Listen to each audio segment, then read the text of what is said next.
Yeah. So the new series is like I said, the elusive I, nature and function of the self. Yeah. I'm trying to get this integration going with Chris and Greg's help. Chris Masterpietro, Chris and Greg Enriquez, and we're trying. You know both of them.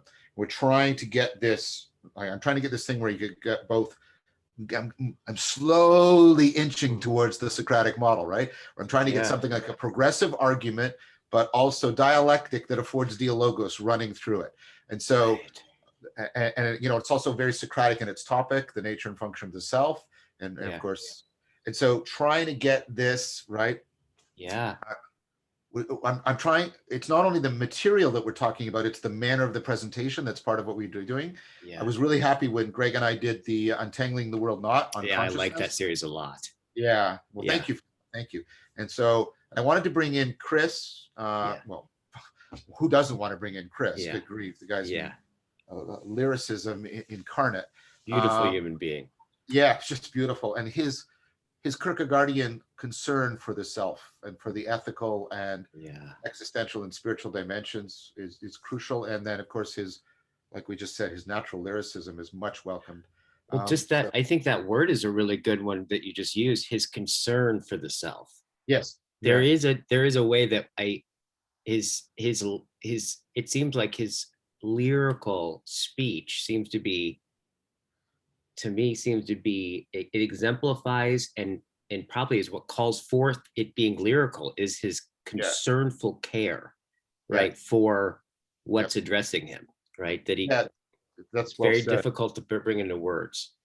His that's very well said. But the way in which he's thinking and speaking and the poesis of his speech.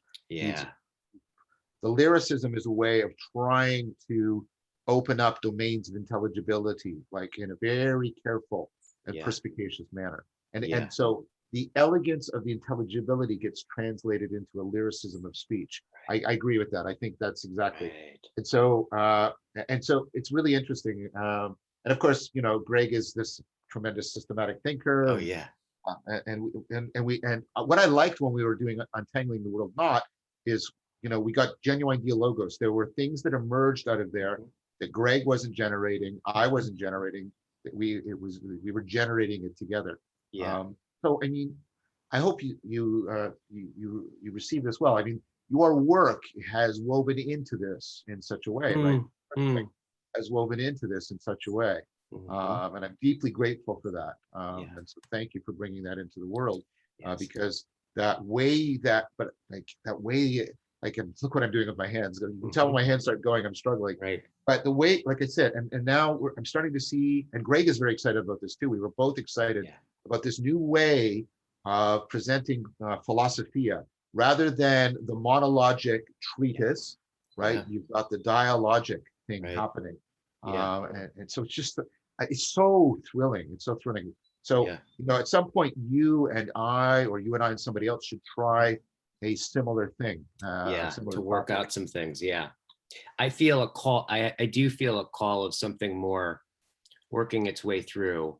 I think it's about listening. I think but starting to work, because that paper that the chapter, my chapter that I wrote was my first venture in doing something kind of writing, I guess, philosophically rigorous or something, right? Having that. Oh, you mean for inner and outer dialogues? Yeah. So, and I really liked it. I really liked it because it had me actually see circling. Well, I found out more of what I think, and then I also found out more of what I was seeing. So that just the exercise was, of course, at some point I had it up to, I think, 75 pages, right? But then the process of getting it down, you know, if I had another year, I would have probably like gotten it even more concise. But just that whole process of writing, which in some sense you're mimicking. Exactly. That's exactly it. That thing that happens, that reflective disclosure that happens in, you know, something more like, I'm trying to use something that's not bound to writ. That's why I use this more general term, argumentation, right? Where we take argumentation, not just mean premise collection, but also conceptual distinction making, Yeah. not quite theorizing. It's sort of between argumentation and theorizing, where you're doing that. And that's looping with theoria. You're stepping back and you're like, and then at some point there's this invisible hand along the way that like and it seems to need to be invisible, and then you find yourself in it.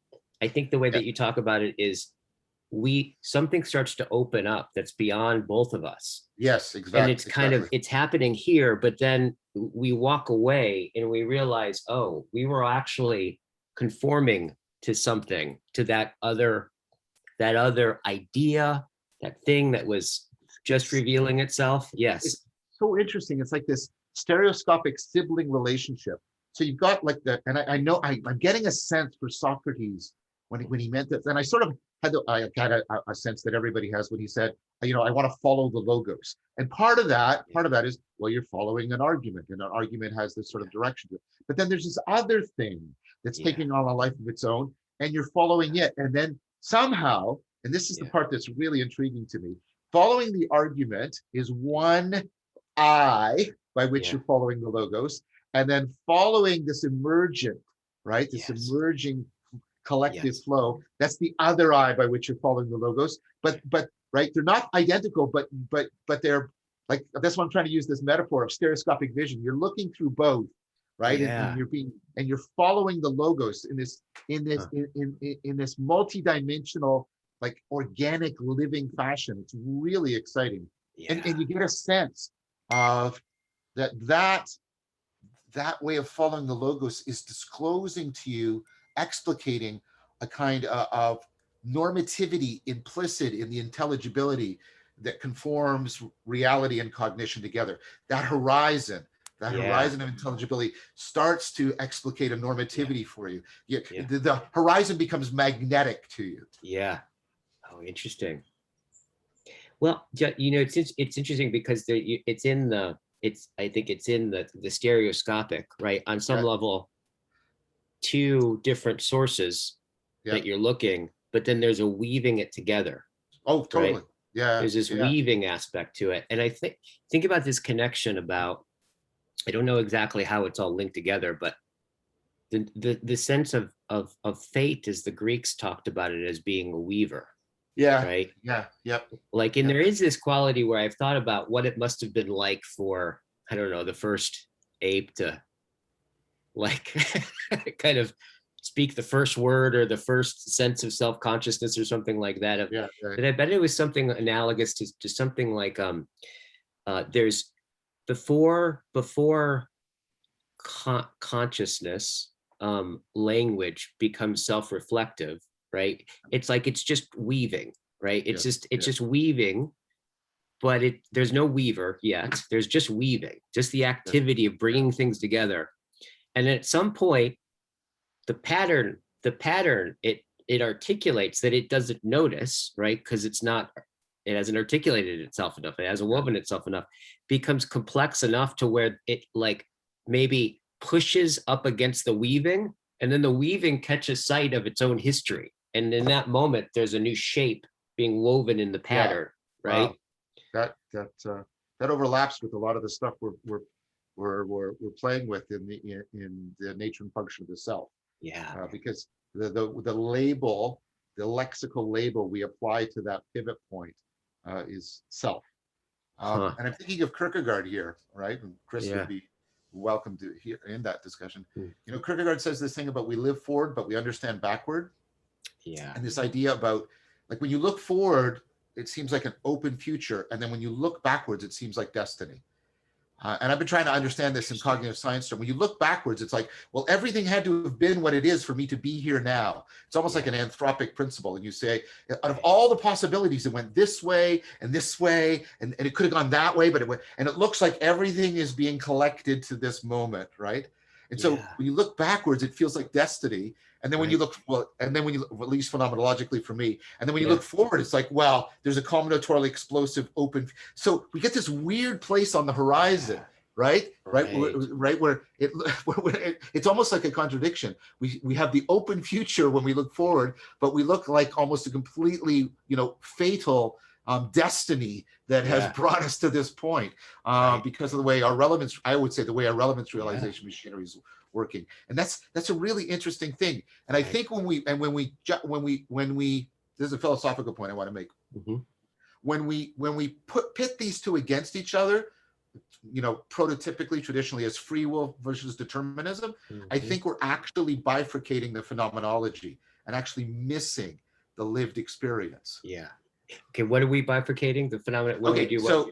So we're bifurcating, like when we look backwards, it looks like there's been, all this almost like inevitability of all these things had to have happened in order for me to be here now. Because if any of these things hadn't happened, I wouldn't be the John I am looking back. Right. And so it looks like absolute determinism coming to here, fate in that, Fate in the deterministic sense. And then you've got fate in the mythological sense, like the gods. When I look forward into the future seems open and free. It's free and open. And what we typically do is, in philosophical discussions, we pit these two against each other. We pit, free will or freedom against determinism. And what I'm saying is, there's a sense in which that's lifts us out. It bifurcates the phenomenological experience, which is I'm actually always on the horizon, and part of me is looking deterministically backward with understanding, and then ecstatic into the open future with the kind of concern, care, and angst that Heidegger talks about. And you've got the two are always, impregnating the nexus of the self. Right. And then we break it apart conceptually. At least that's what I was trying to point to. Yeah, absolutely. We don't account for the betweenness. Right. And there's that sense of Heraclitus when he talks about, in the gathering of basically the one atones all, right? Of the many atones all. But it's in there, he always has this element of that. The one is the betweenness between things. Let it gather and attune to that, right? Don't listen to just me. Listen through me. God, there just is a sense in which it seems like the self is the elucid one in all of it.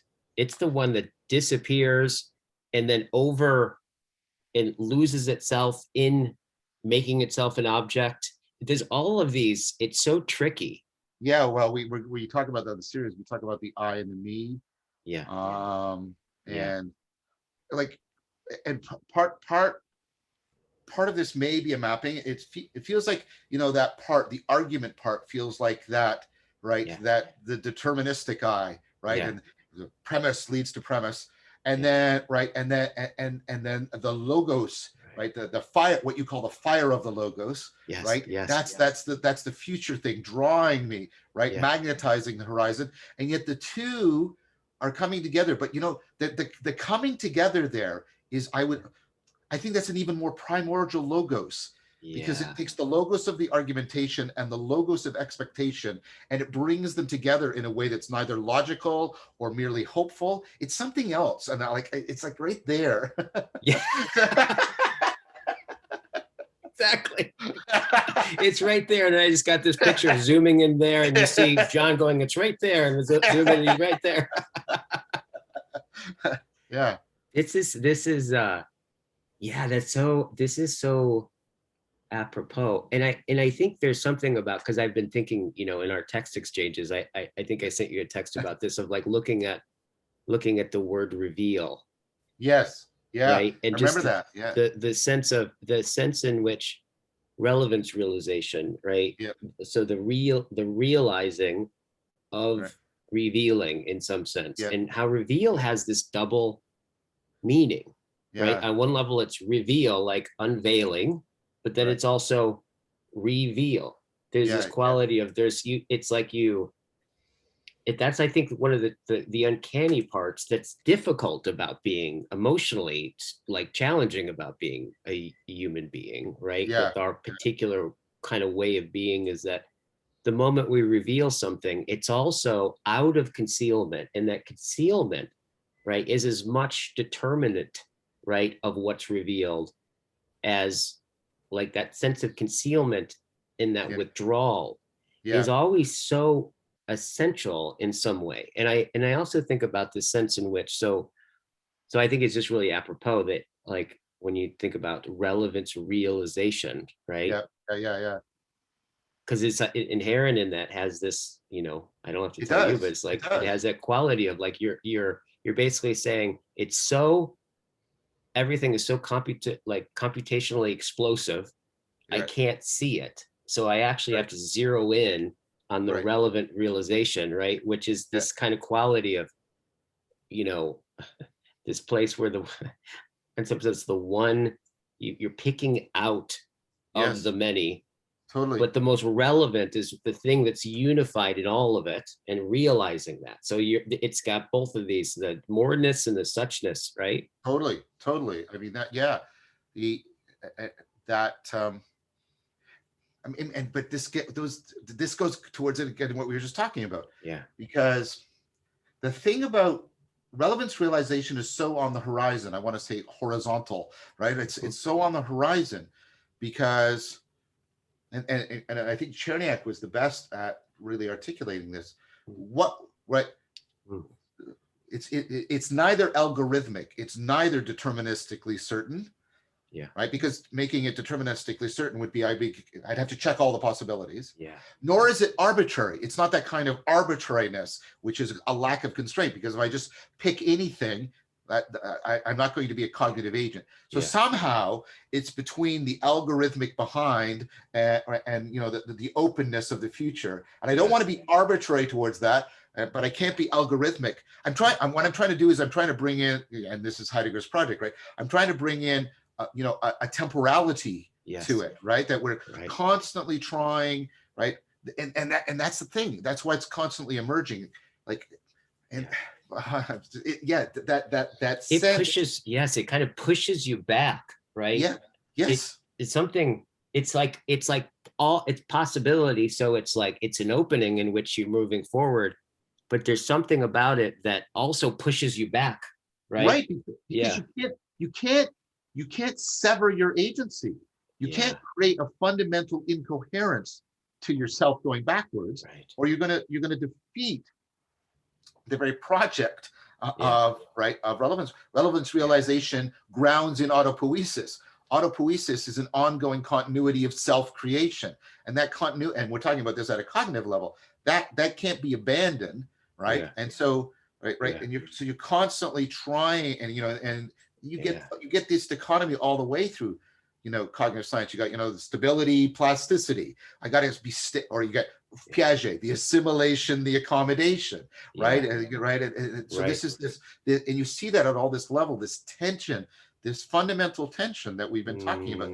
And what I'm trying to do is existentially, ontologically, phenomenologically enhance the homing of the logos by getting the argumentation that aspires but will never reach the algorithmic to the openness that aspires to absolute unconstrained arbitrariness but will never reach it, and get this can emerge to me, the calling forth, the insight, the emergence, but also the argumentation, right? And what it is that gathers them together, which is more primordial than either one of them. Right. And that goes into the guts of our phenomenology. Yeah. I was just going to say that thing that's gathering, that's more primordial. Yeah. The guts. Yeah. What if we kind of like go, all right, let's look at that and open that up a bit. What can you say about that? What can we say about? Well, in one sense, I can say a lot. In another sense, I can't say very much at all. I mean, a lot of what I try to do with the relevance realization and using that to talk about consciousness, and now using it to talk about the self and using it to talk about intelligence, is about, well, what's going on there? What's going on there on the horizon?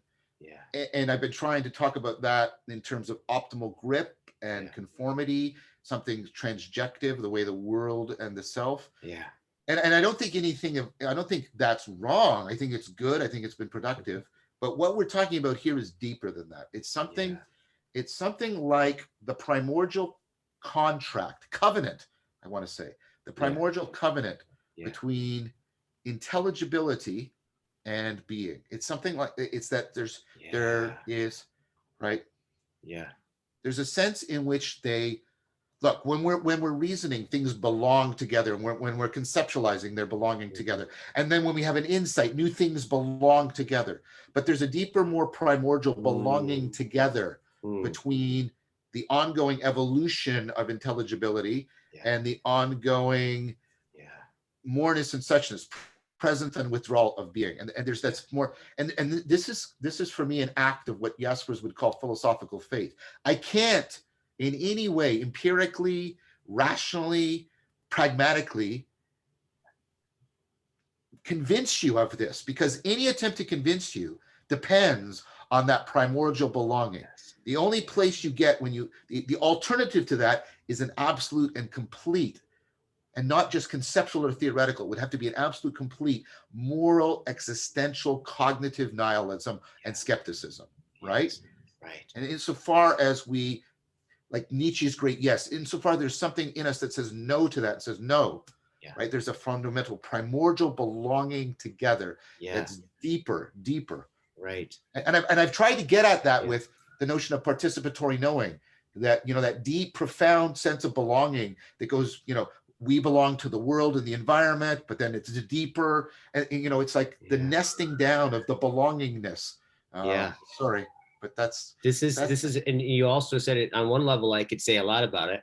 On another level, I almost can't say anything about it in a certain, right? Because it's primordial to any epistemology. It's primordial to any ontology, and even more so, it's primordial to any coherent relationship between your ontology and your epistemology. Is this possibly what the Greeks were speaking to, what they referred to as phusis, the self-flagrant arising, the thatness of things, right? There's the whatness, right? But then there's the what, the how and the what of character, of being. I think about this, and it's actually I more than think about it. I try to not just theorize about it. I do theoria. I try to exemplify it in some Neoplatonic practices. So let me describe the practice to you. And we'll see if the phenomenology of the practice gives us something about what's going on there. So I do a practice where I do two versions of it. One where I'm walking outside, and then one when I'm sitting in meditation. Again, stereoscopic, right? So I'm walking along, and when I'm inhaling, I'm sort of the one without. I'm meaning one in the Neoplatonic sense. And then as I exhale, the one within. And I do that for a while until I get this at one minute. And then it shifts, right? It's not so much that, it's like, okay, and as I inhale, I'm realizing, in both senses of the word, more of the one. And then as I exhale, I'm being more realized by the one, all the way in and all the way out. The inner and outer now disappears as an important distinction. And I do that. And then I usually invoke Hermes, or this idea of that spirit of emerging intelligibility, right? The son of the logos. That's how I sort of refer to him. And you get that going, and then I go up the Neoplatonic ascent, phusis. And what I get is the co-realization of phusis, the way I'm realizing phusis and being realized by phusis, that raw emergence, right? And then, but that's within. It's within, like the seed is within the tree. It's within, right? It's within suke, and suke is that's the level of the soul in Neoplatonism. This is the unfolding through temporality of intelligibility. This is the fact that there's a movement up towards connection, And then there's a movement down towards determination. And I delight in the details, and I wonder at the oneness. And you feel this going, right? And you get, I'm realizing and being realized by Suke. And then that's within noesis, right? And noesis is like at the level of consciousness. And this is like the holographic oneness of everything is in everything else. And now we're moving to the consciousness sort of giving us the access to that unity behind the intelligibility. And then I move to henosis, which is, you know, myself and the self of the world, that even more comprehensive disclosure. And I'm realizing and being realized by henosis.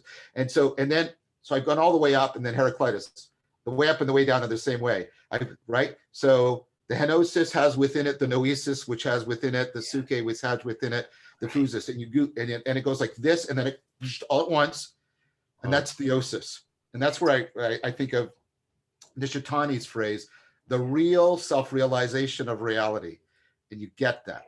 Right. So I don't think it's just, my answer is, I don't think it's just phusis, that fundamental belonging. I think it's whatever it is that runs up and down from phusis to theosis and in and out.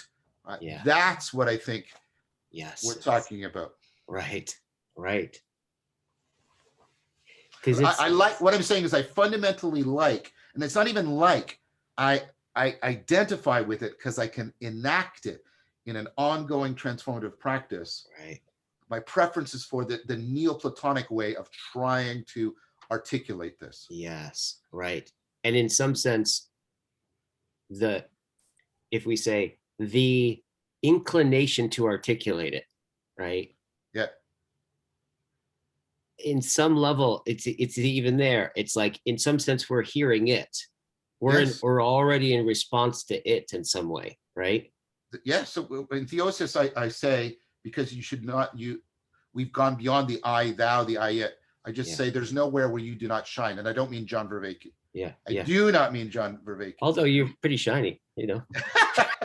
but there's nowhere you do not shine. That actually came to me in sort of a deep contemplative thing. And the sense that even my attempt to step back and look at it is actually grounded in this.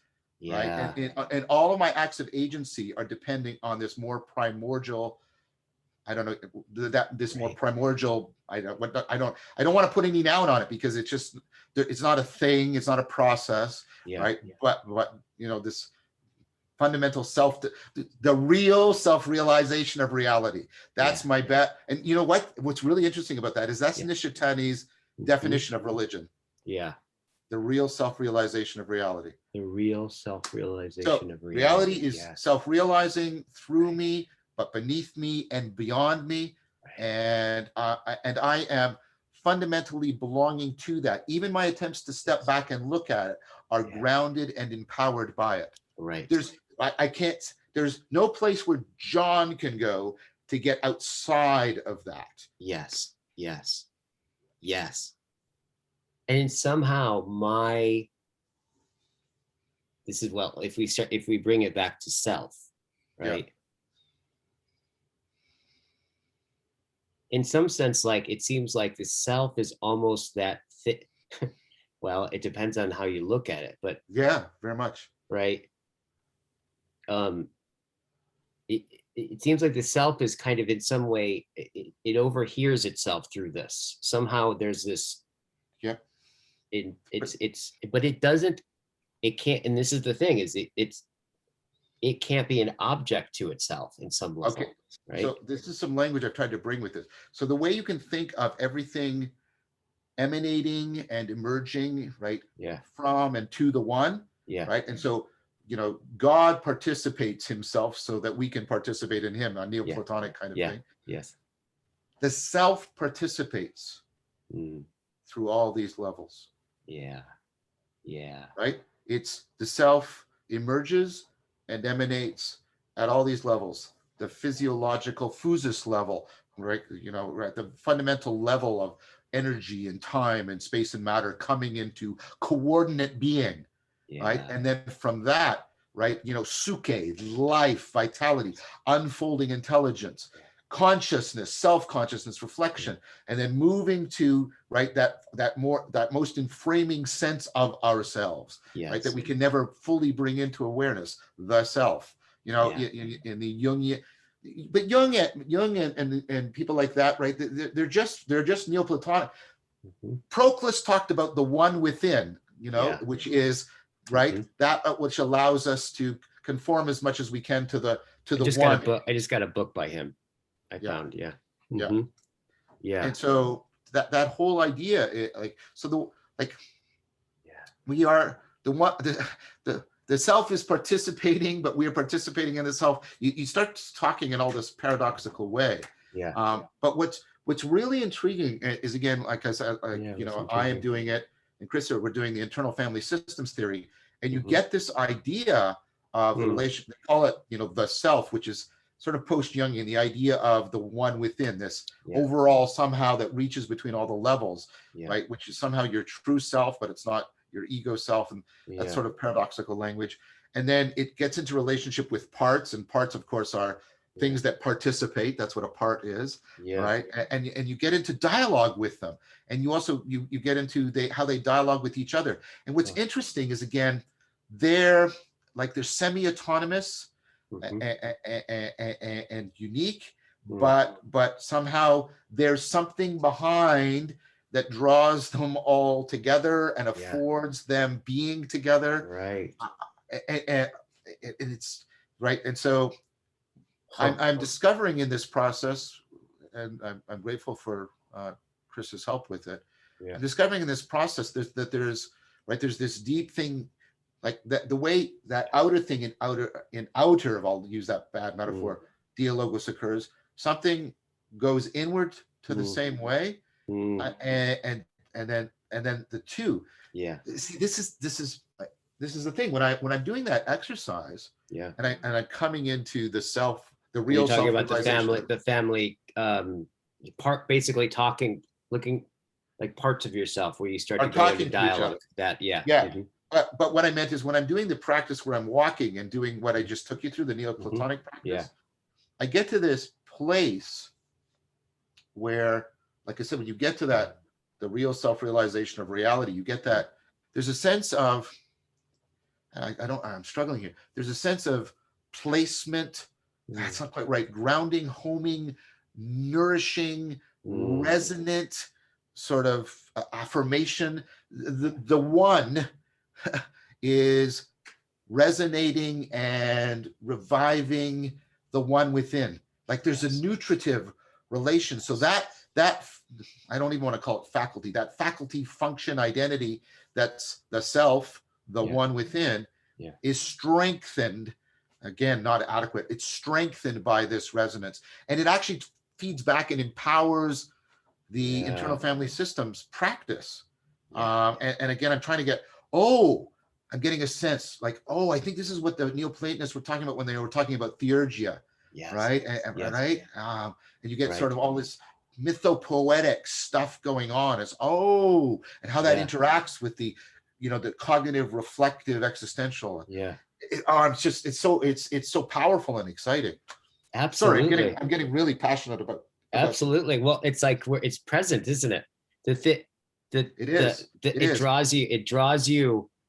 On one level, it's like it's a horizon that's like drawing you towards it, but it's also moving away from you and coming towards you at the same time. So it has this quality of like we to get closer and closer together, but it also, and it's getting closer together the further away it gets, and it's this concealing, revealing. Yes. There's a pregnancy at the precipice of the horizon. Right. And so you get this sense of a psycho-ontological relation, right? And I've been talking about this from the beginning, transjectivity, but it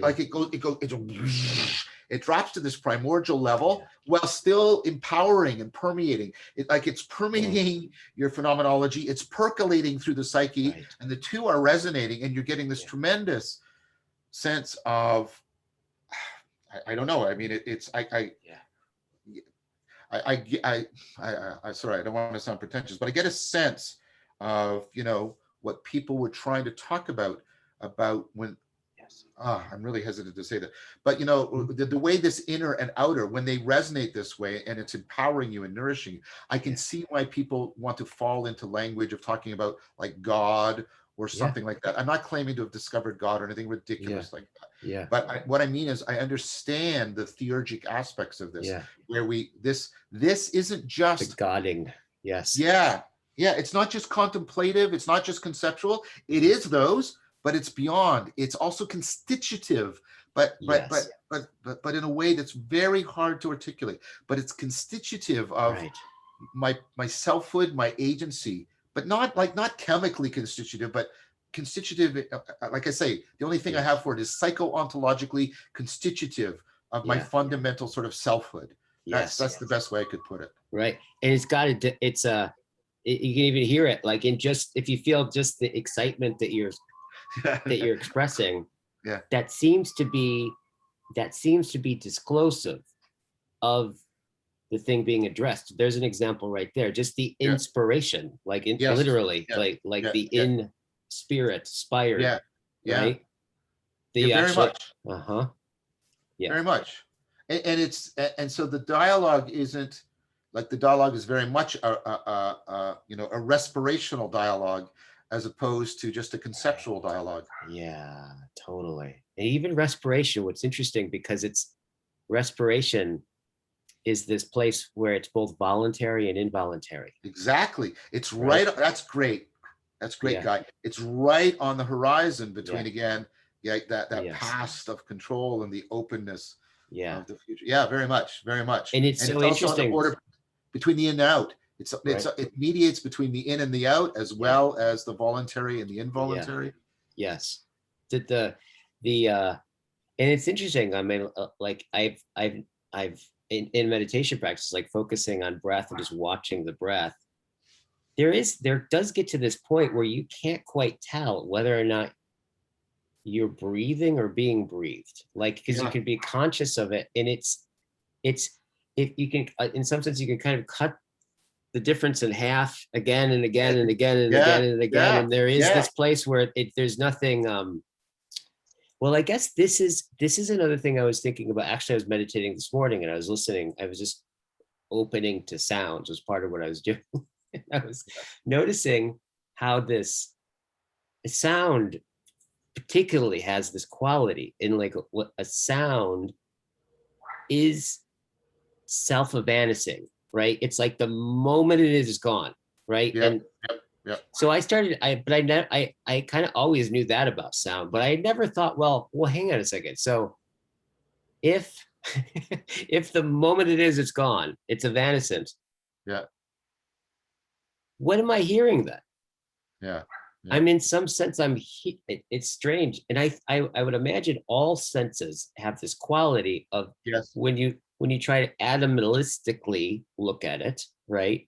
It reveals how anatomical it is in some way. It's in some sense, we hear the, in this sense with listening, it would be something like the way Yo-Yo Ma talked about it, right? And of course, we bring in musicality in this, right? But where you talked about, I actually don't play sounds. I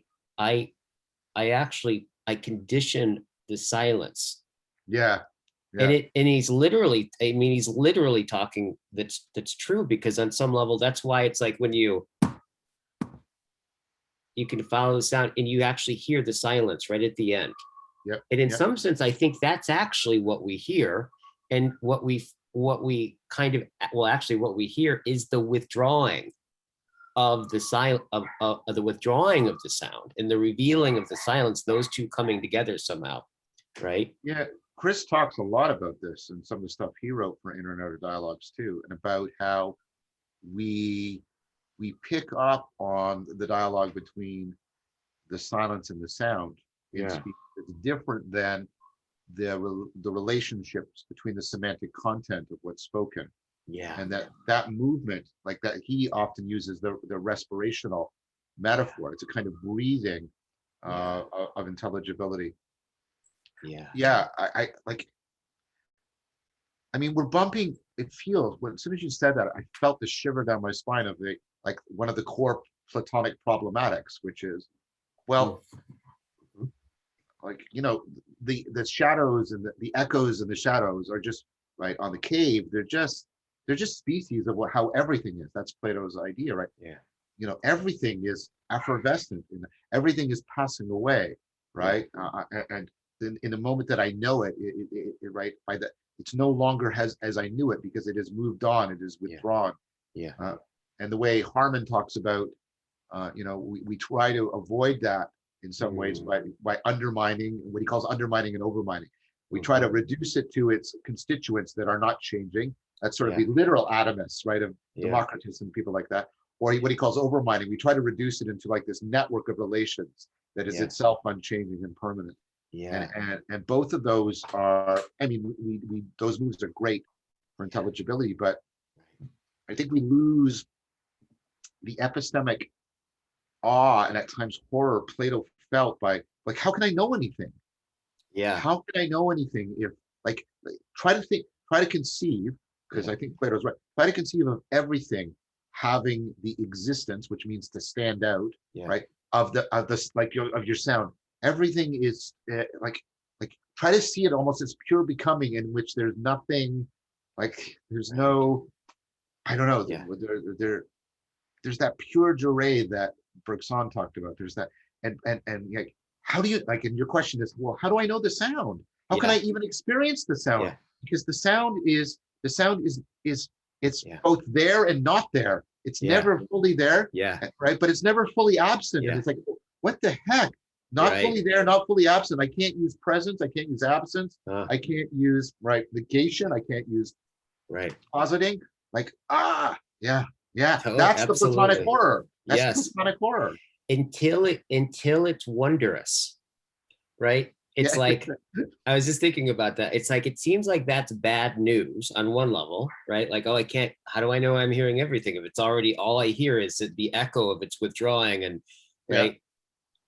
That seems to, it almost presupposes that it was ever possible to have it another way, right? Like, there's a sense in which it's like, then it becomes a problem, right? And you get into the curiosity or the problem solving. But then there's the other part where it's like wonder. Like, oh, Heraclitus says that. I thought I was hearing sound, but actually I do hear sound. But what I realized sound was not what I thought it was. Whoa, like, and in some sense that is, I think for me in that phenomena, there's a double wonder, in the sense where, because implicit in that moment of aletheia, right, is not just what I'm realizing about that, but then there's this other thing that goes on where, in that realization that something was true but hidden, but obvious once I saw it, right, in some way, also reveals something like everything else that's like that. Like, I'm inside of that, right? And that's like, where an opening happens, I think, right? That's good. That reminds me of Starry's thing about beauty. When you're struck by the beautiful tree, and here we are again, it gathers together all the trees you haven't seen before, you've already seen. So oh wow, this stands out from all the other trees. But then there's the openness, like, I didn't know trees could be like that, right? That's the moment of beauty. And it's like, I think, like, what you're doing with the Platonic realization of the ephemeral nature of sound, right, is, wait, everything's like that, and I didn't know things could be like, right, but there's this opening at the same time. If I understood you correctly? Oh, absolutely. But it's also, you're right, I can't, if I bite down on it in some way, because that's the thing that always struck me about things kind of like this. It's like, oh, nothing exists like I thought it did, right? As if, but that presupposes that it was ever possible to be like I thought it was, as if something was taken away. There's this other, Well, let's pause, because I mean, that movement is also in the Platonic corpus, right? There's the question of, how is truth possible? If truth is a relation, not even a relation between us or between our thoughts, right? But Yeah. but also a relation within being itself. Yeah. The idea of eidos. Yeah. Truth depends on there being real relation. How do the relations exist if the relata are so ephemeral? I mean, this is Yeah. the Platonic worry. It's like, Yeah. I mean, so let's go back to something we said before, this primordial sense of covenant between intelligibility and being. Yeah. If being is the same as becoming, then how is that covenant even possible? Right. That's the Platonic concern, Right. right? Right. So Totally. there has to be something else Yeah. through and beyond the becoming. This is the Platonic move Yeah. that makes possible within the becoming the vouchsafing of Yes. of truth, Right. of Yeah. intelligibility. Yeah. And then it went on from there Yeah, to ground truth in eidos, in what it is. I don't think yeah. that's actually what I don't think that's what Plato was getting at, but I think later. Well, I mean, eidos Right. originally means the look of things. Yeah. It means sort of that Yeah. sort of that phenomenological. I mean, the etymology is like the phenomenological gestalt Yeah. that somehow points us towards that which we Yes. that which we know when we know what something is. Right. But Well, yeah, but yeah. but the Well, Neoplatonists are much more about the thatness than the whatness, I think. Also, go ahead. Yes. Sorry. Yeah. So it's also interesting to just imagine, somebody brought this up and I thought, yeah, this sounds really true. Just like any primordial poet or philosopher, when they first start to open up a domain, Yeah, and then they bring it to language, how irritating it must be to the native like yeah, speaker. Because it is. someone would say, like, imagine how irritating it was to start speaking idea, right? Eidos, in relationship to what he was pointing to, is like, that was such a, that must have Yeah, been so strange to the Greek ears in the, it had to have been. yeah. I think of its strangeness and the way we're straining. Like Yeah. I can almost hear the language creaking under the pressure Yes. of trying to like. We're straining as peers, Yeah, peering at the strain. yeah, Right? exactly, Yes. exactly. Yeah, that's a good point. And how you can see that in both. You can see that on the, like, especially like in the pre-Socratics, because they're all oracular. Like oh yeah, Heraclitus is oracular. Read Parmenides, it's a poem. It's oracular too, Yeah. right? A lot of this stuff. Yeah. Xenophanes is oracular. There's all this stuff that's going on. Yeah. It's very, very interesting stuff. And then of course that gets taken up into Socrates, because he has his divine sign. There's always the arguer, and then there's the oracular component that's there too. Right. Right? Absolutely. Well, that sense of, well, if you just think about it, man,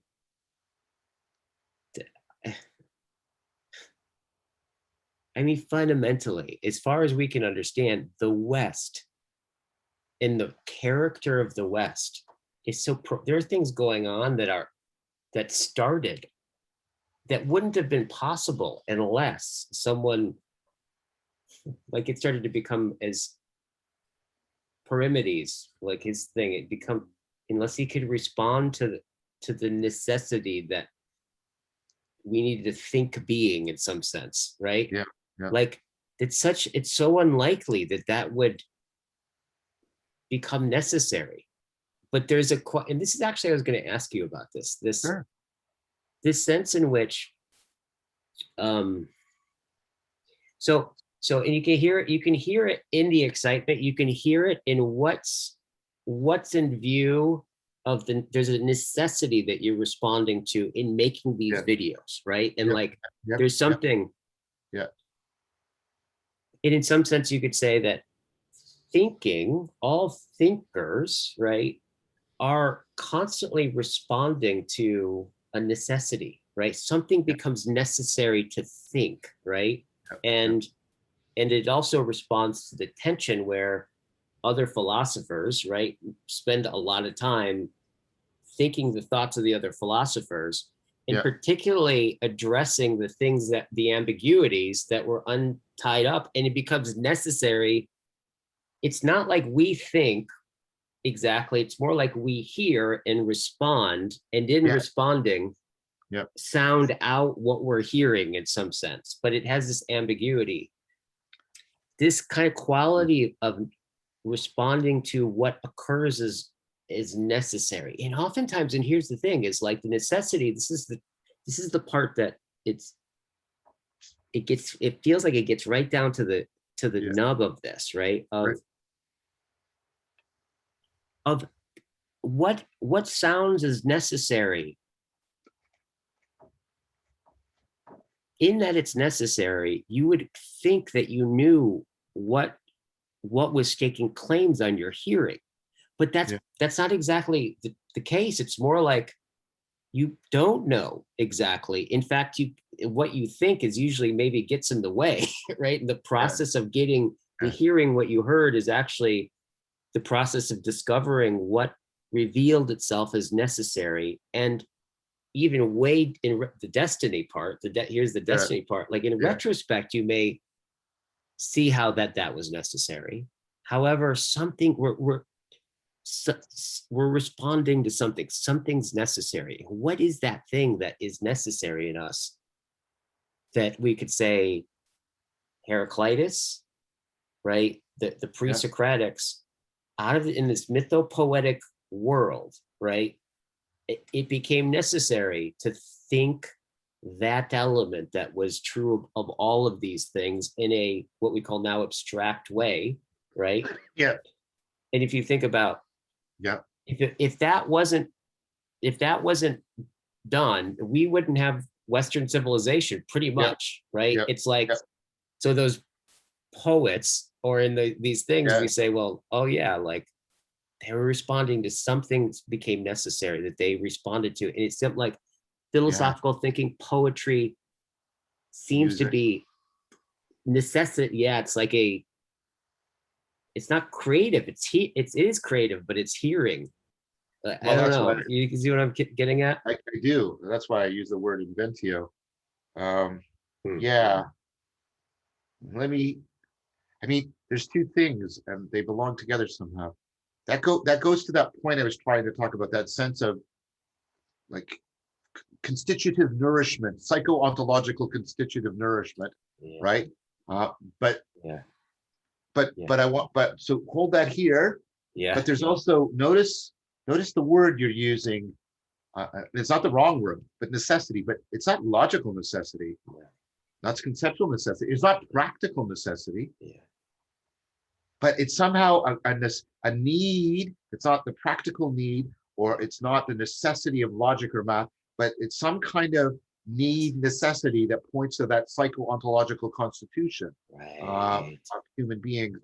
That's at least what I'm proposing as something. And so, and I think this goes towards Jesus of Nazareth.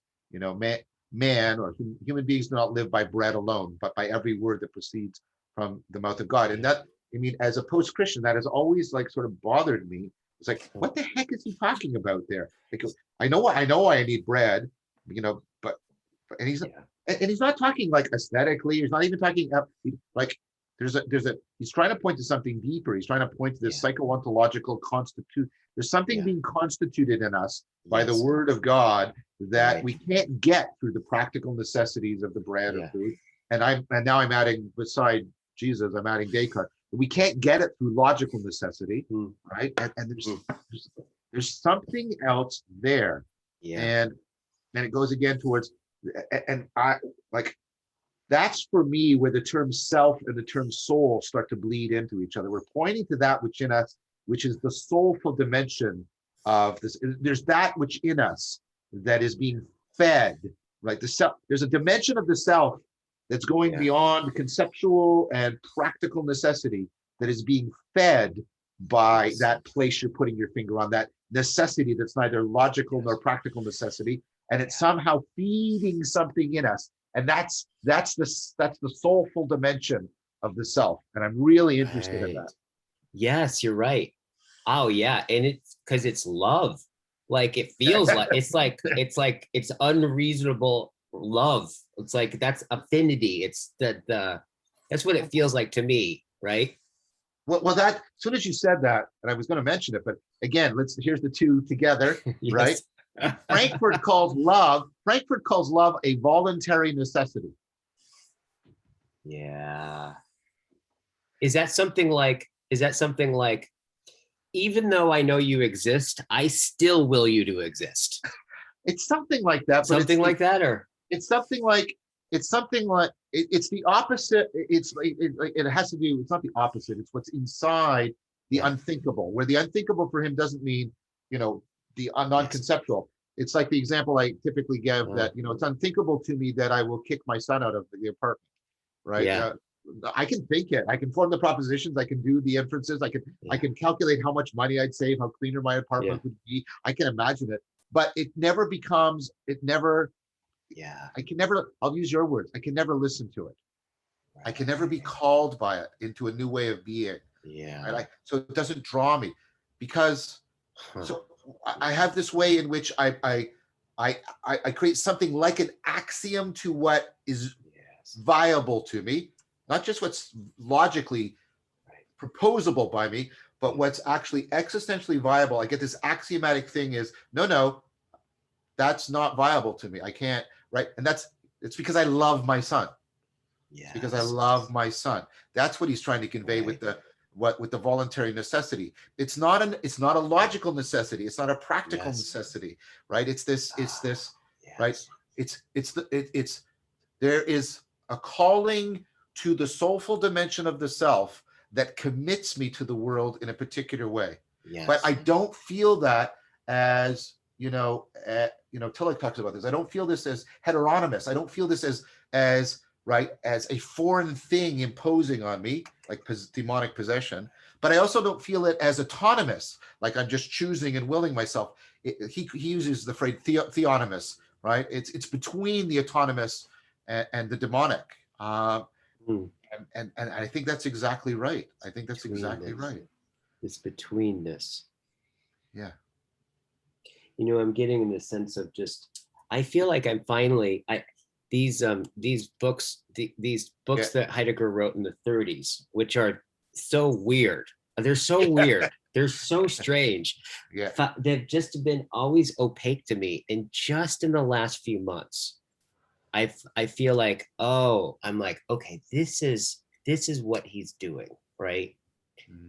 And it's precisely this, because I think what he's sensing is, like, in his language,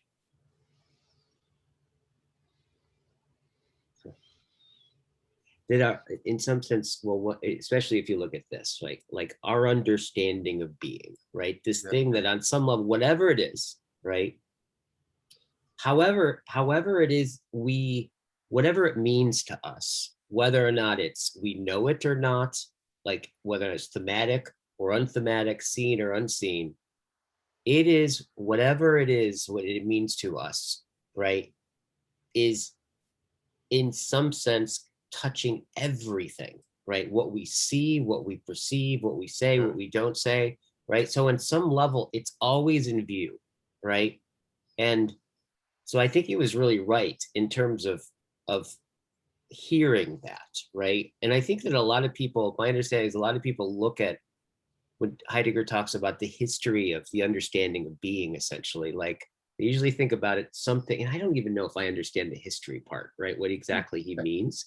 But yeah, I keep getting this sense of like, I think that's why I keep reading him, because he seems to just open up this kind of thing that's always behind, but drawing you forward. I think it's the same spirit as Plato, but there's something constituting around it.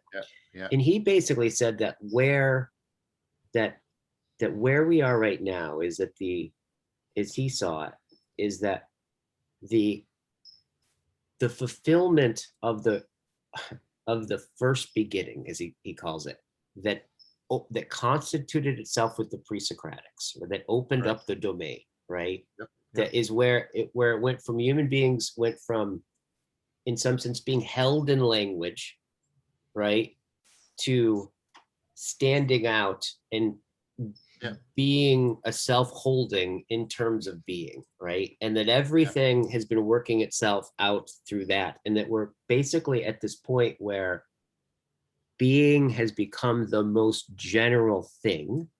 Yes. And property. Yes. Being has become the most general property. Yes, right, exactly. And in that sense, it becomes the most empty and meaningless, right? Yes. And so if what we're saying is that in this deep way,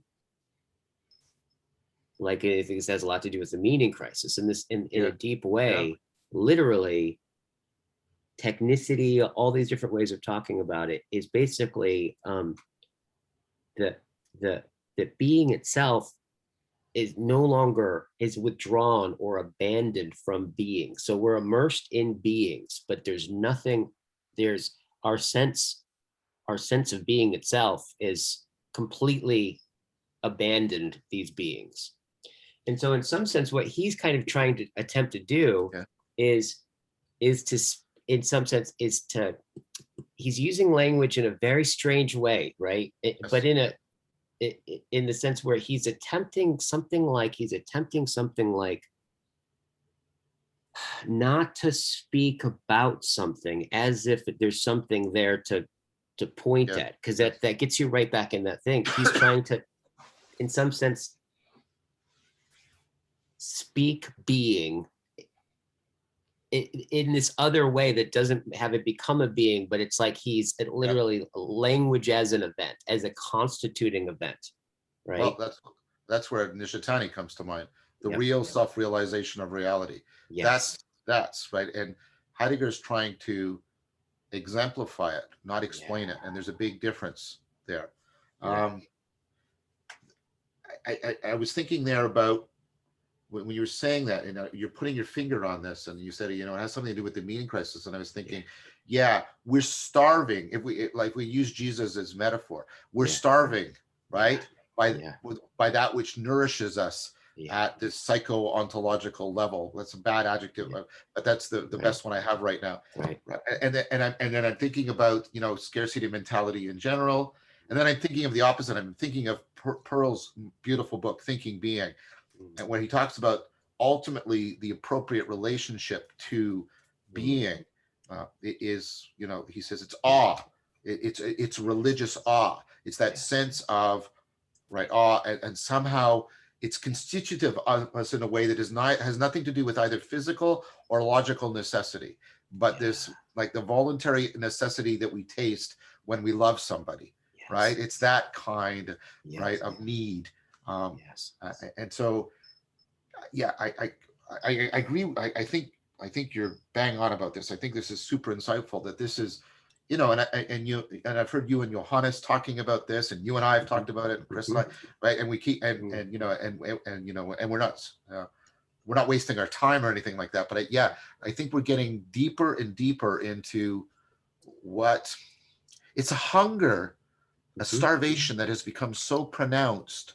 You know how sometimes you get it so happens hungry? in that same place that you're talking about, in the soul. The soulful dimension, dimension. But I want to use an analogy here. So it's in the soulful dimension of the self. You know how sometimes you get so hungry that you don't even realize you're hungry anymore? Yeah. You just get sort of irritable and sensitive to reality in a different way. So you've lost the sense of explicitly being hungry. Yes. That's what I'm talking about. I'm talking about hunger like that in the soulful dimension of the self is at the bottom of the meaning crisis. And it's funny because I'll meet people, like they'll make comments, and the millennials, we don't have any, we're not hungry like for God, and I don't know what you're talking about, and there's no problem.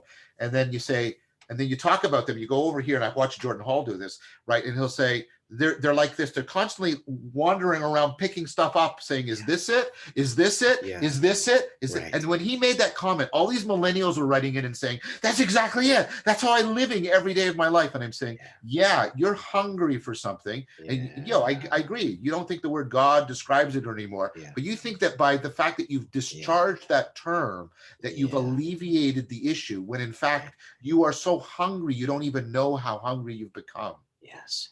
Right. And this, so this is this is what I think, there's something about this so horrifying and gorgeous at the same time.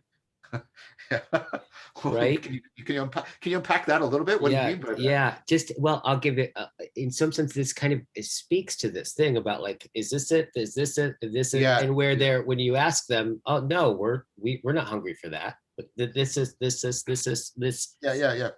It shows like how primordial attunement we do have to the most deepest thing, right? Yes, Our yeah. hunger is disclosive. And it's so disclosive that it can even be against our propositional understanding that when we consciously reflect on it, we could contradict it, and it's still true. I was thinking about this. I had somebody I've been working with for a while, and he had this insight. I'll see if I can kind of describe it. Sure. He when he was a kid, he had a bunch of like strange, unusual, weird neglect, right? Like upper middle class, classic kind of not so direct, but so, and he's super, super smart, right? But also super anxious, right? Of course. Attachment issues. That's an intense, that's probably maybe the worst affliction, is like have a really high IQ and a lot of anxiety, right? So you just find patterns. And so given his history, he continually had a kind of almost an obsessive compulsive thing about whether or not he was connected, whether or not he could connect, right? Whether or not, and that's prevalent in people who've suffered neglect. Yeah, absolutely. And so much anxiety. And so he would have these deep moments of connecting with people, right? But there was so much clutching around it, because the moment they would go away, it was like he didn't know if it was coming back, so he'd have to think about it. And then he just had this very simple experience, right? Where he was having an anxiety attack, right? And somebody just, I think he was working with an Alexander teacher, like a movement, technique. And he was in the middle of an anxiety attack, and then he kind of curled into a ball, and the person just put his hand up. The teacher just put his hand on him, and he said, in that moment, right, it didn't make the anxiety attack go away, but it was strange. I could kind of like have the anxiety attack. Yeah, the compulsion starts to diminish. Watch it, right? Yeah. But here's the key point. He said, this is the first time this has ever happened to me. He's like, then when it was time to go, like he lifted his hand, and then he started to get up, and he realized for the first time that, wait a minute, a few steps down after getting up, he realized that there's something still here that was from the connection over there when their hand was on me, that I'm carrying with me. And it's like that, there's some kind of deep thing that got like connected for him, right? So now check this out. The difference in the universe, these two universes, I'm only connected when I'm talking to somebody and I'm in contact, right? The connection I need. But if I'm not, it's like as if none of that counted in the past, and there's no guarantee of the future, right? Yeah, exactly. Two, if I'm anxious, I have people in my life and they can touch me. We can commune, attach a little bit, and then I walk away, and there's still phenomenologically there in some sense. Yeah. That is a completely different universe. And so I talked to him the day after that. And you know what he does? We spent 2 hours, like he's walking in the park, and he's just bringing in every part of his life. And he just started doing this spontaneously. It was amazing, where he started to take all of these problems that he'd been thinking about, and he's feeling this simple unity with being, right? From this sense. And he would bring that past problem and he'd articulate it. And I'd watch him do this. He'd articulate it and he'd wait. And the feeling was still there, right? And then he would have even the self-commentary about whether or not he's saying the right thing and whether or not he's paying attention to Guy like he should with good manners. And so he would just say that. and then the feeling would still be there. And he just went through he took all of his life and he just kept putting things in front of it, and it wouldn't take hold. That feeling was there. Right. And I was like, this is what's so, I think, incredible about us and revealing about human beings, is that on some level, his anxiety, right, and his way of addressing it was attuned to something so fundamental, right, that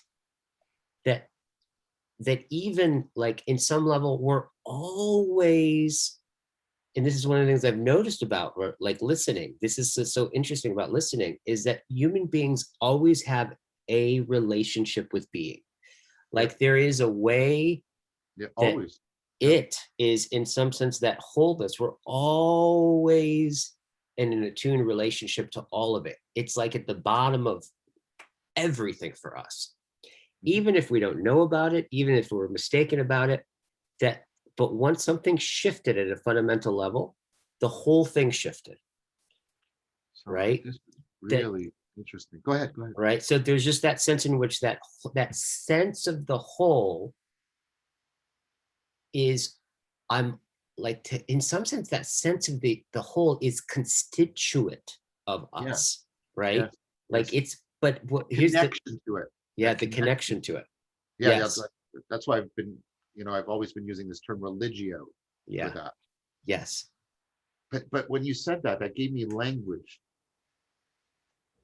Because like you've got argumentation, but you also got attunement. That's the language you're using. Yeah. And then there's an at-one-ment between the argumentation and the attunement. Yes. That's right. And that's what was happening for him. He's got the conceptual machinery, right? But it was not aligned with, it wasn't it wasn't dialogically married to the attunement. They were non-communing and non-communicative. And then there was something in which they came into an at-one-ment. Neither one was reduced or replaced the other. There's no internal tyranny. Yeah. There's something like there's like a marriage, right? Yes. So there's this at-one-ment between the argument and the attunement. Yes. And then that, right? That fundamental connection, right? You see what I'm trying to get at? Yeah. That connection within and the connection without. They nourish each other, right? They dwell. We dwell in it, and it indwells us. It's exactly. It's dwelling. Yeah. Yep.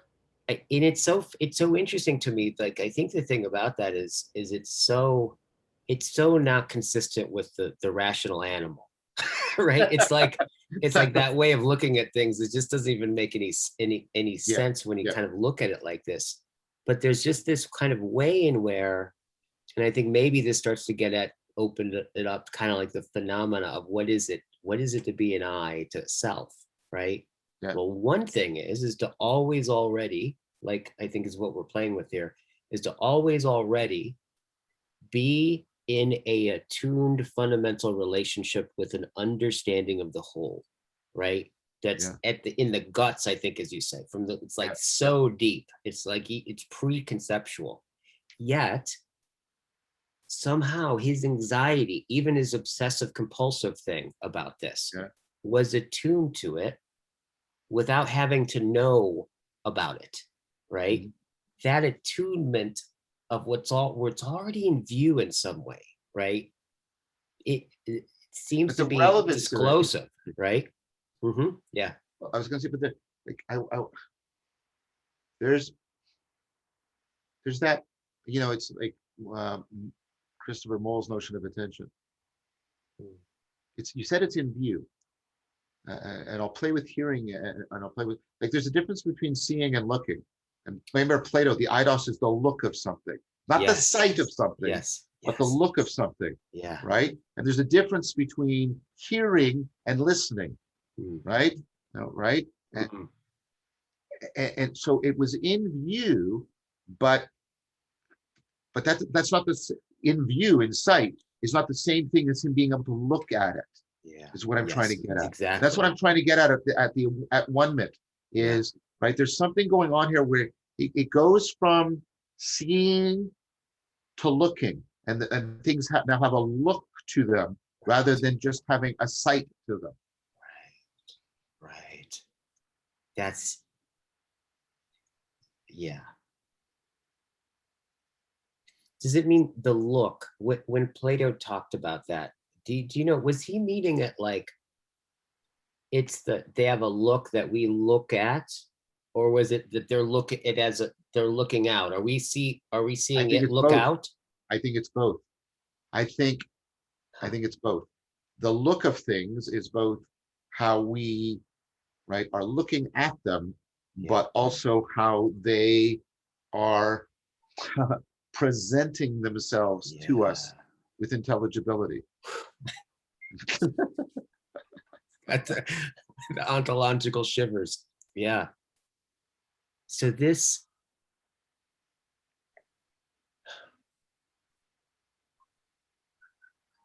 so just I just caught something there.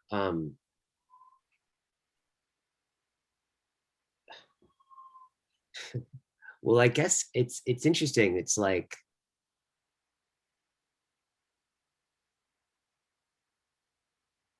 this is a little bit of what I think I was playing with when I was a little kid, when I started to have this perspective change from like my perspective to the way the adults saw things. There's this little luminous period, right? Yeah. I'd like I could somehow see the world as my parents saw it, which was more like dimensions and stuff. And then but I didn't know how I saw it, and I'd fall out of it, and I'd be back in my view, which is like everything was a who.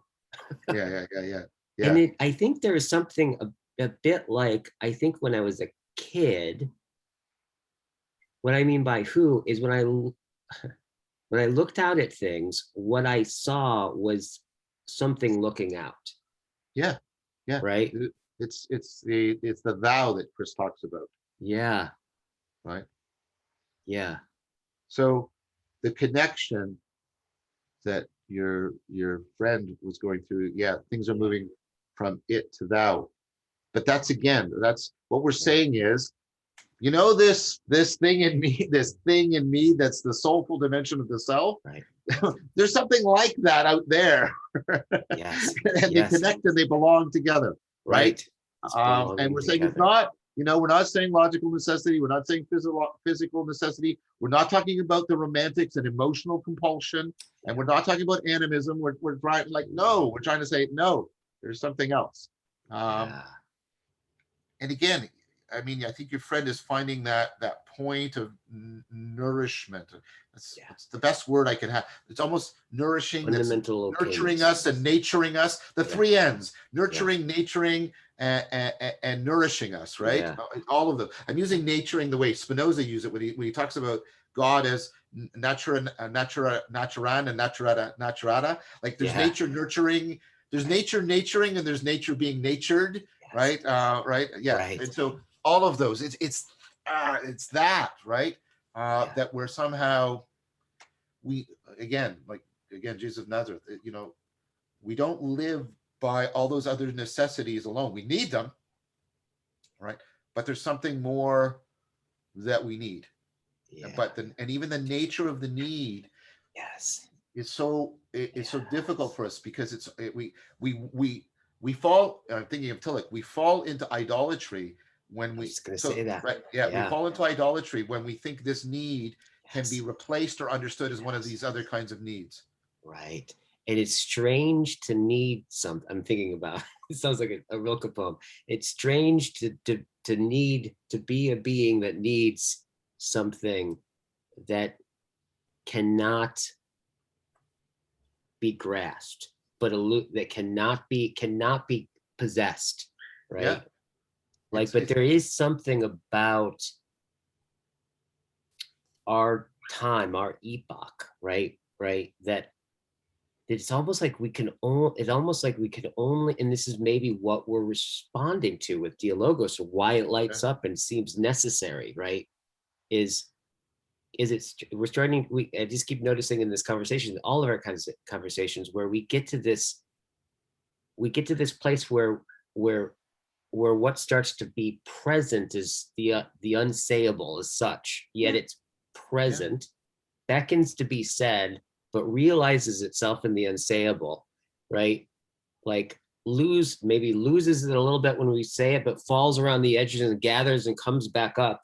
Yes. In some sense, it's this, I can feel this way where it's a honing, a back and forth, a speaking, a listening, a becoming transparent to the thing that is most nourishing is precisely what it can't be an object of my possession, right? No. But the grammar that we have, right, today is it's so hyper object oriented, right? And subject oriented. Yeah, You get exactly. also subjectivity. Subject, right? Object. Yeah. But one of the things I'm appreciating about this is it just seems like there's a thing about getting closer and closer and more intimate, right? With realizing that which is we're already intimate with, right? It reveals itself as already always the case, right? That kind of indwellingness. Yet we can, because if I look at the consequences or the impact of dialogos, there's a level where there's a level where I look around and I walk around and the world is in harmony, right? Yeah. Like I'm at more peace. The particular things just kind of glow more. The coffee cup is very much like something shines forth, right? Through dwelling in these on the edges and the borders of things. So in some sense, it's funny. I'm hearing. I think what I'm asking and hearing is what is it that we're responding to in what we're even calls us to do this right now? What's glowing, shining forth, right? Well, let's reframe that sense even of responding, because I was thinking, you know, Heidegger's notion that we are the being whose beings are in question. That's the other side of what we've been talking about, right? We talk about this nourishing and naturing and being nurtured, but we are the being whose being is in question, right? And putting those two together, and I'm trying to feel my way towards something like what Nicholas of Cusa was talking about, you know, learned ignorance. It's the point, like there's the ignorance before you go through all of this machinery, and then there's learned ignorance, which is after. And although they're both ignorance, the second is nothing like the first, right? Yeah. It's a profound, you know, right relationship to God or to being. And then I was thinking also of Plato's metaphor, and we have to be really careful with this one, but his metaphor of seduction, because I'm thinking, you know, when two people, let's say it's mutual seduction, let's say there's nothing nefarious going on, and they start talking to each other, and then they start touching, and they're doing all these things until they get to the intimacy where they fall into silence. But they can't immediately go into the silent intimacy, because all they'll get is just the awkward silence, right? But they have to do this thing, even with your beloved, you go through this dance to get to the point of learned silence, of, you know, of the profoundest kind of intimacy that's only possible through and beyond the seduction. And so it's almost like there's a seductive relationship between us being the beings whose being is in question, and the way right, the psychoontos of things can nourish us, right? Because it's the same. I mean, it's not, I don't want to say it's the same in a categorical sense, but the way our need for connection to another is a need for us, but it's not necessity. It's not logical necessity. It's not physiological necessity. I mean, right? And it's not even emotional compulsion. It's something else. It's like it's constitutive to us being the kinds of beings who can self-transcend, that we are also fundamentally in love with things, and we fall in love with things. Yes. Sorry, I'm just circling around this, but I'm trying to do that. I'm trying to say, and it's like, it's like there's the mutually accelerating disclosure as the talking people start to talk less and less, until they fall into silence when they come into the moment of erotic intimacy. That's the kind of metaphor that's in my mind right now. Huh. So Like interesting. if you, it's like that. It's like the art, right? If you talk too much, right, things are not going to go well. I'm not trying to be graphic here, but if you don't talk at all ever, like things are not going to go well either, right? And it's like well, it's not like Canadian. I'll just sort of do the average between. It's not like that at all. It's like it's this constant fluid finesse, right? And that's what Pascal, I think, was pointing at, right? In which we are finessing language till we can get to the fine-tuned moment beyond language of intimacy. Yes. Huh.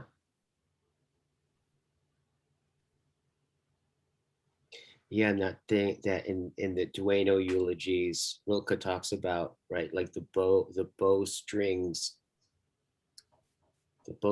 tension in the snap of the release, it becomes more than itself. Right? Yes. This kind of way in which being in tension, right? In tension, in that quality, in this attunement, this primordial attunement. And in this sense, I think if anything,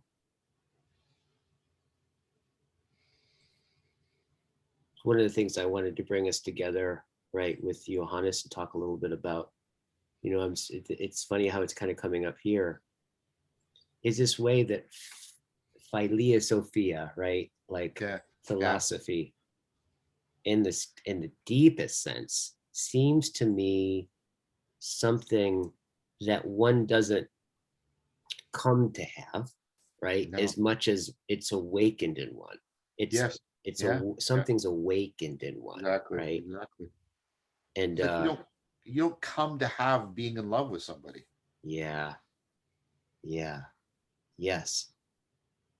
And there's this and that kind of primordial attunement. That's, I think, the thing that was just so striking to me and beautiful about that the client that I was telling you about.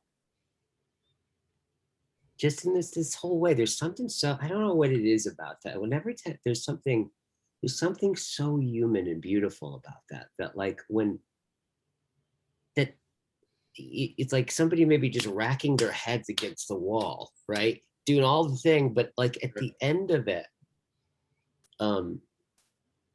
something very simple, an innocence is realized. And the innocence seems to be this, I think the word innocence usually shows itself. It shows something there. Like it's innocent to that I'm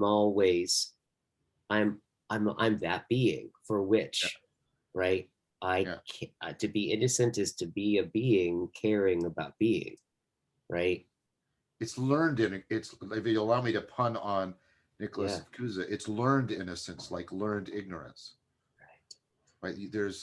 Because I also want to ask the other question. Yeah, please. If it's so primordial and always there, how does it go wrong? Because it does go wrong. Your friend was suffering. Yeah. How does it go wrong? What's going wrong when it's going wrong? Yes.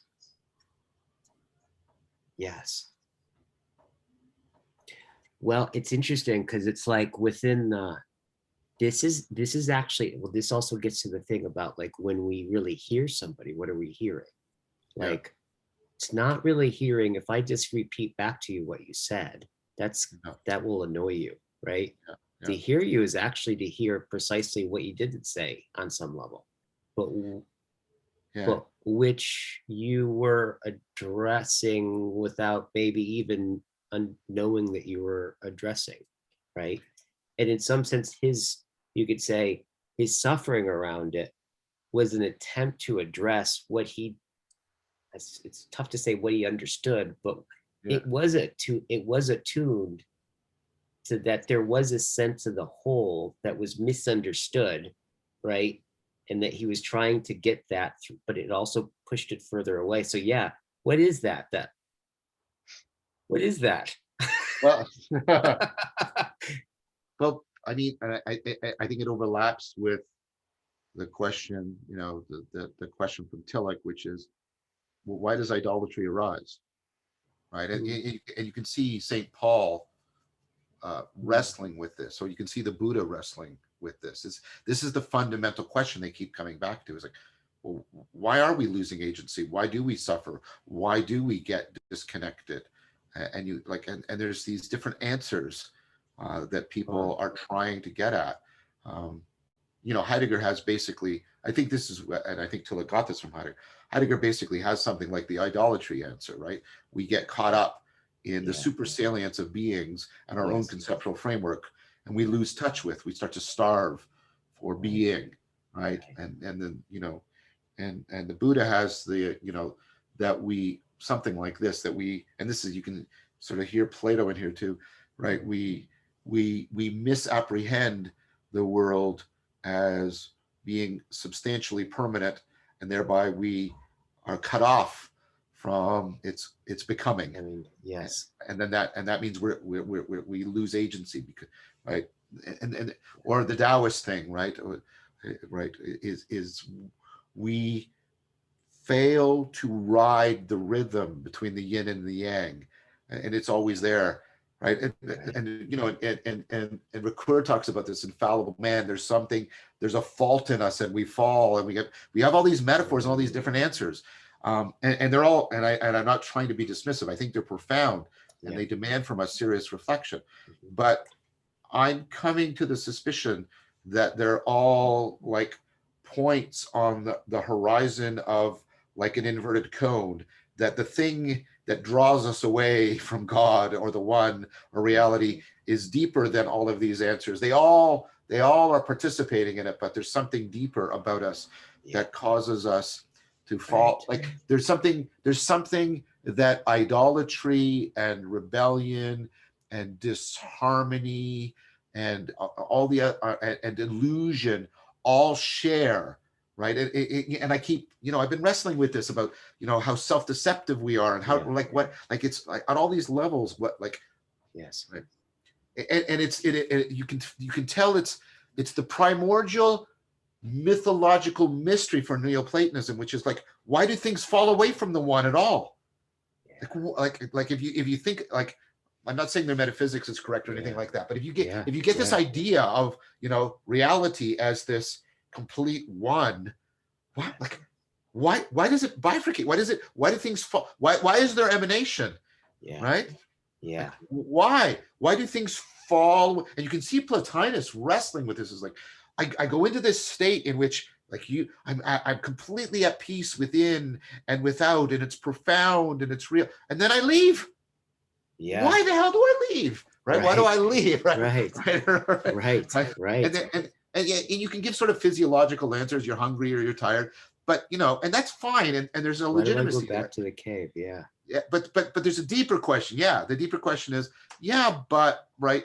Why is it that reality is such that it also seems to fall away? Yes.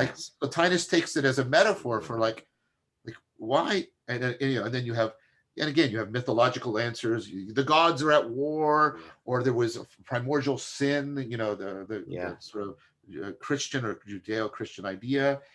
And again, I'm not trying to trivialize. There's something going on there, but I think there's another mystery. I think, I like the way Augustine wrestled with this, the problem of evil. It's not the problem of it's mixed up in his mind. I don't mean to be critical of him, because he's a seminal thinker, but but the problem of evil, one way you can understand that is evil is there's a supernatural being and there's a supernatural force. And that's to miss what I'm trying to get at. But there's times when you can hear in Augustine, right? You can hear him wrestling with the mystery of evil, because he had a substantial answer when he followed Mani. There's substantial good, there's substantial evil. And he rejected that because it didn't explain his own falling. Like, why did he steal the damn pear? There was no logical necessity, emotional necessity, physical necessity, right? But what drew him down? And the thing, and he gets this, he takes Plotinus and this idea that somehow there's a tear in being, right? There's somehow, right, the non-being. And then, but then I hear the people like Nishitani saying, but no, non-being, you shouldn't be thinking of it negatively, because it's what makes, right? Yes. It's what makes it's what makes the structuring of being into intelligibility possible. Yeah. So I'm sorry, I'm not giving you a good answer. I'm pointing down to, like, there's something deeper in the mystery of evil. And I'm not talking about a supernatural force or an entity. I'm talking about what's below all these things, about why do we fall? Yeah. Why do we fall away? Right. And then,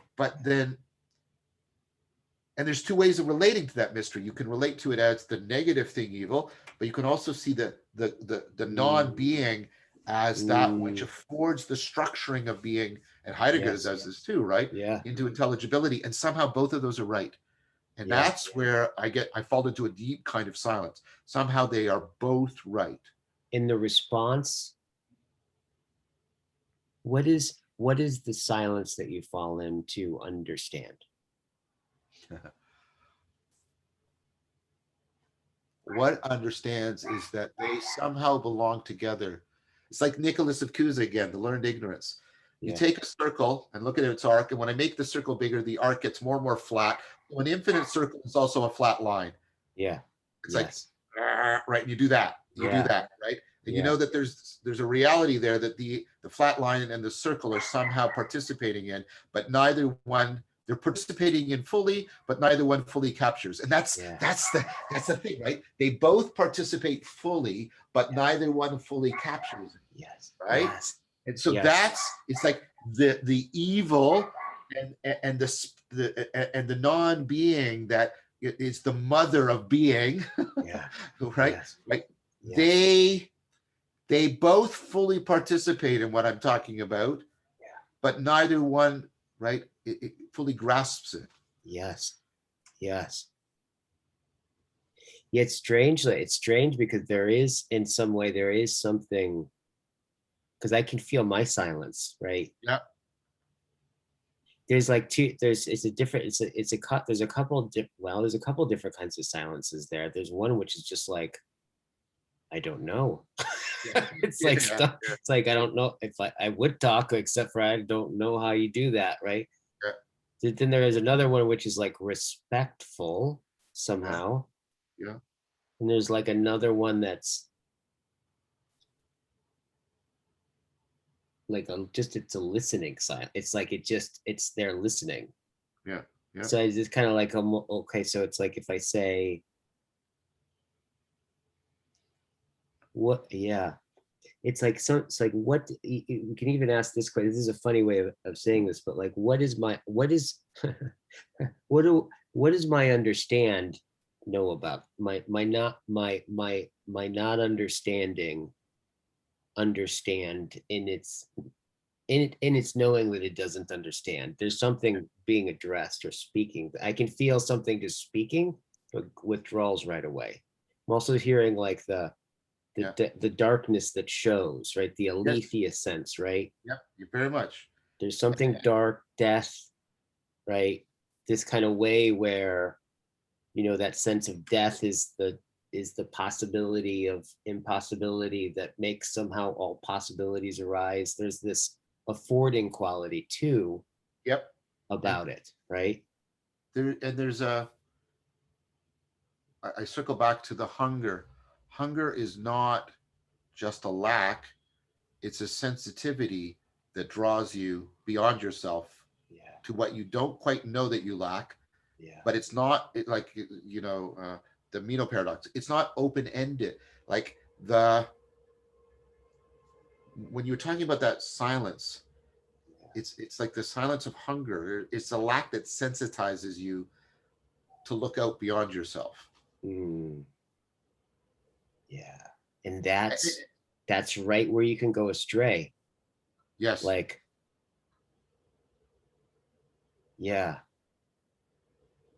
it's like that it's a great question. Why do we idle at all? Right? Yeah. Like, what? Yeah. How come if I go out of why do I go back? Right? From one, why is there? Yeah. And for me, that's a different way of vectoring into Heidegger's, resurrection of the question, why is there something rather than nothing? Where he wants to step aside from the ontological answer. Oh, well, there was a creator at the beginning. And he says, no, that's not what I'm asking. you. Yeah. I'm not asking you the ontotheological question, why is there something rather than nothing? I'm asking you this question, why is there something rather than nothing? Yeah. Why is, like, right, that, and he's not asking the question of creation, he's asking the question of being, and he's asking it from, like, he's asking it from this place of this hunger that bespeaks us and draws us towards this psycho-ontological nourishing and nurturing and naturing we've been talking about. Totally. Yes. Yes. Yes. And it's kind of like that openness that goes away in our reifying. Like so many of our reifying, right? Yeah, because there's a way, there is this way where I'm thinking of Johannes's teacher, Ivo de Janeiro, talks about this difference between ontological concepts and in operational concepts. And he says if you look at science, especially like computer science, coding, it's basically operationalizing these at one point, these deeply metaphysical words, right? They've become, right? And then he's talking about it in terms essentially that whereas an ontological concept has to do with that sense in which you go, there's a fundamental experience, right? That you kind of see, you go there and you see it, right? And in some sense, the concept, the languaging is saving the appearance, right? But the issue is that, right? Yes, right. Saving the phenomena, right? Like, and even just right there, that quality of just, that if I don't sound it out, right, and say and house it in some way, there is this quality of like, there's a tending to the phenomena, right? And of course, then that becomes, reified, and that opens up a whole domain that you can become masterful in, and then the thing becomes just operationalized, and it loses the touch with it. It becomes pure contingency, and it loses the sense of discontingency. This is really kind of what we're talking about on some level, is it is, but I would say that that etymological, and I don't mean just word, I mean the concepts. I'm using etymology. I'm talking about conceptual etymology, right? Etymological decadence, that etymological trivialization, is yet another instance of the thing that are on the rim, like the idolatry, and like it's another way in, and they're all ways in which we fall, right? And there's always the falling. And again, trying to understand what does that mean, and like I said, and there's some connection between why are there determinate intelligible things and the fall that's a gift, that's graceful. Yes. But then there's also the demand from the fallen state to rise up and to ascend out of the cave and return to the depths of things in order to get the proper nourishment. Right. This is, you've just opened a question that I have a feeling we'll need to talk again in about 3 lifetimes. Unfortunately, I have to get going. This is so good talking with you. It's been wonderful talking with you. Yeah, it's been too long. I thought this was genuine dialogos. Lots was just bursting out here. Much love. Much love to you too. Hey, bye. Take good care, my friend. Okay, bye.